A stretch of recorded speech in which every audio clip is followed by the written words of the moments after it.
sanadkii 1960 wuxuu astaan u yahay bilowgii qaran Soomaaliyeed oo xor ah waa sanad ay Soomaaliya ku tallaabsatay guul taariikhi ah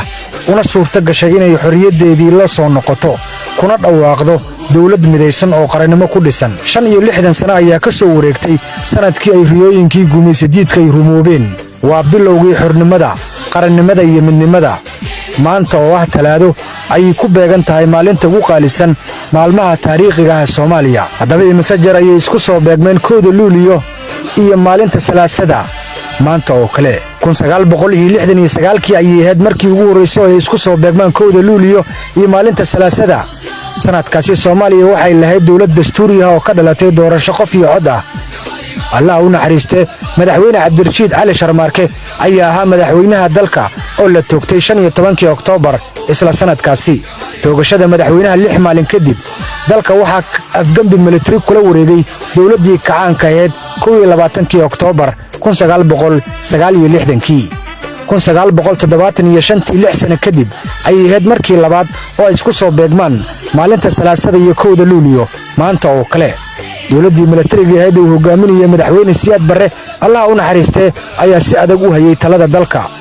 waxaa xoogaystay nidaamkii hanti wadaagga iyo xiriirkii uu dalka la lahaa midowgii Soofiyeed ee USSR waxaana lagu dhaqayay dalka xukun adag xabsiyo siyaasadeed iyo xakamayn warbaahineed 1985 sano kadib ayay ahayd markii saddexaad oo ay isku soo beegmaan munaasabadda kooda luuliyo iyo maalinta salaasada xilligaasi dalka waxaa weli ka talinaysay dawladdii kacaanka sanadkaasi ayaana lagu xusuustaa in xiriirkii midowga Soofiyeed iyo dawladdii kacaanka uu aad u xumaaday kadib dagaalkii Itoobiya ee 77 1986 6 sano kadib ayay ahayd markii afraad oo ay isku soo beegmaan kooda luuliyo iyo maalinta salaasada maanta oo kale sanadkaasi ayaa lagu xusuustaa inuu dhaawac soo gaaray Allah u naxariistay madaxweynihii xilligaasi dalka iyo dawladdii kacaanka Siyaad Barre oo shil gaari ku dhaawacmay 1997 11 sano kadib ayay ahayd markii shanaad oo isku soo beegmaan munaasabadda kooda luuliyo iyo maalinta salaasada maanta oo kale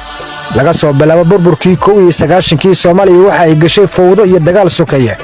mana ahayn sanad la xusuustay maalinteedii qarannimada ee kooda luuliyo sanadkaasi sidoo kale waxaa lagu xusuustaa inay socdeen dadaalo dib u heshiisiin sidii shirkii Qaahiro ee Masar laakiin wax natiijo ah oo ka soo baxay ma jirin magaalooyinka waaweyn ee sida Muqdisho waxay ku jireen gacanta maleeshiyo beeleedyo waxaana ay caasimaddu ahayd meelaha ugu khatarta badan dunida 2003 6 sano kadib ayay ahayd markii lixaad oo isku soo beegmaan maalinta salaasada iyo kooda luuliyo waxaa jirtay dawladdii kumeel gaarka ahayd ee TNG ee lagu soo dhisay Djibouti sanadkii 2000 madaxweynaha waxa uu ahaa Dr. Cabdiqaasim Salaad Xasan hase yeeshee awoodeedu aad bay u koobnayd waxaana ay ka talinaysay oo kaliya qaybo ka mid ah Muqdisho oo hogaamiye kooxeedii ay u kala xirnayd wuxuu ahaa sanad Soomaaliya aysan soo xusuusan maalinteedii qiimaha iyo qaayaha badneed ee kooda luuliyo 2008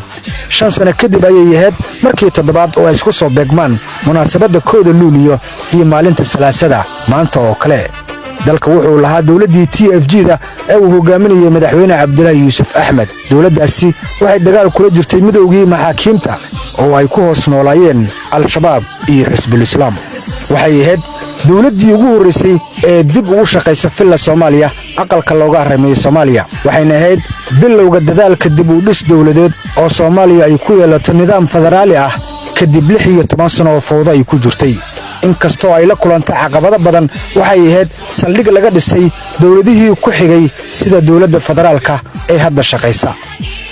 2014 ayay ahayd markii sideedaad oo isku soo beegmaan munaasabadda kooda luuliyo iyo maalinta salaasada maanta oo kale waxaa jirtay dawlad federaal ah uu hogaamiyo madaxweyne Xasan Sheekh Maxamuud oo markii ugu horeysay dalka gudihiisa lagu doortay xilligaasi dalka wuxuu ku jiray marxalad dib u dhis iyo dagaalo lagula jiro Al-Shabaab oo looga saaray deegaano iyo degmooyin badan